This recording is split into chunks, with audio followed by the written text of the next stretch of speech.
તો એક વૃદ્ધ અને વિધવા સ્ત્રી છો, પગમાં શક્તિ નથી, શ્રાવણમાં વરસાદ છે, રસ્તા ખરાબ છે, કેમ તકલીફ લો છો? બે માટલા કાવડમાં બાંધી માથા પર કાવડ રાખી અને ભોળાનાથના નામે પગપાળા યાત્રા શરૂ કરી. રાત્રે મંગલાબેનને સપનામાં આવ્યું, ભગવાન શિવ સપનામાં દેખાઈ અને કહ્યું, મંગલા, તું મારી પ્રિય ભક્ત છે, આજે તું શરીર એકલા હતી.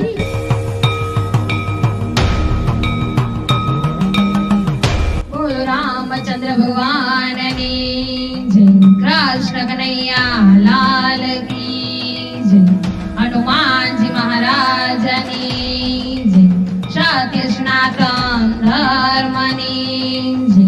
તો ચાલો મિત્રો, આજે છે શ્રાવણ મહિનો ચાલે છે, એટલે આપણે શિવજીની વાર્તા કરશું કે વરસાદની દિવસે વિધવા સ્ત્રીની કાવડ યાત્રા.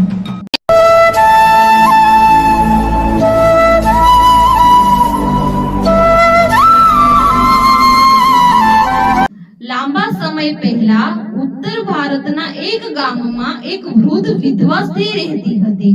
નામ હતું મંગલાબેન. તેનું જીવન ખૂબ સાદું હતું. ખેતરમાં કામ કરતી, દીવો કરતી, ભગવાન શિવની આરાધના કરતી. પતિના અવસાન પછી તે નિત્ય શિવલિંગ પર જળ ચડાવતી. એક વર્ષ શ્રાવણ માસમાં મંગલાબેનના હૃદયમાં અનોખી ભાવના જાગી, હું પણ કાવડ યાત્રા જઈશ. શિવજીના ચરણોમાં પોતે પધારવાનું અને એવું જીવનનું એક સપનું હતું. ગામના ઘણા લોકો કહેવા લાગ્યા, તમે તો એક વૃદ્ધ અને વિધવા સ્ત્રી છો, પગમાં શક્તિ નથી, શ્રાવણમાં વરસાદ છે, રસ્તા ખરાબ છે, કેમ તકલીફ લો છો? પણ મંગલાબેન બોલ્યા, મારું શરીર જોર ન કરે તો શું કરું? મારી ભક્તિ જોર કરે છે. મારી કાવડ ભગવાન ભોળાનાથ સુધી પહોંચવાને જ શ્વાસે લે છે. એક દિવસ વહેલી સવારે મંગલાબેન નદી પાસે ગઈ. પોતાની ધારીદાર સાડી પહેરી, બે માટલા કાવડમાં બાંધી માથા પર કાવડ રાખી અને ભોળાનાથના નામે પગપાળા યાત્રા શરૂ કરી. મધરાતે વરસાદે રસ્તાઓ ભીના કર્યા. કાદવ ભરાઈ ગયું, પાણી ભરાઈ ગયું. રસ્તા કે જંગલમાંથી પસાર થવું પડ્યું. પણ જય ભોલેનાથ, હર મહાદેવ કરતી મંગલાબેન આગળ વધતી ગઈ. મધ્યમ માર્ગ જ્યારે એક મોટી નદી પસાર કરવી હતી, ત્યાં કોઈ પણ પુલ નહોતો. ત્યારે બધું અડધે અટકી ગયું.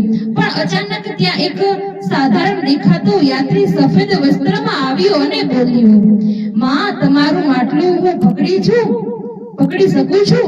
ચાલો તમારું માર્ગદર્શન કરું. તેમણે મંગલાબેનને હાથ પકડી નદી પાર કરાવી, આગળના કાંટાળા રસ્તા પર મદદ કરી. જ્યાં પાણી ભરેલું હતું ત્યાં ચાલીને રસ્તો બતાવ્યો. નદી પાર થયા પછી મંગલાબેને થોડું પાછળ ફરીને જોયું, પણ એ યુવક ત્યાં નહોતો.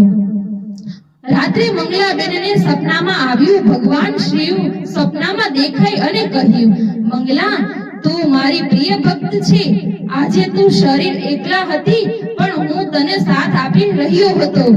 એ યુવક હું જ હતો. તારી કાવડ સ્વીકારું છું.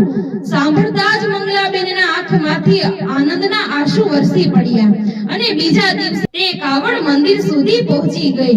ભોળાનાથે ત્યાં જળ ચડાવ્યું. તેની કાવડ મંદિર સુધી પહોંચી ગઈ. આવી રીતના મંગલાબેનને ભોળાનાથ પ્રસન્ન થયા છે.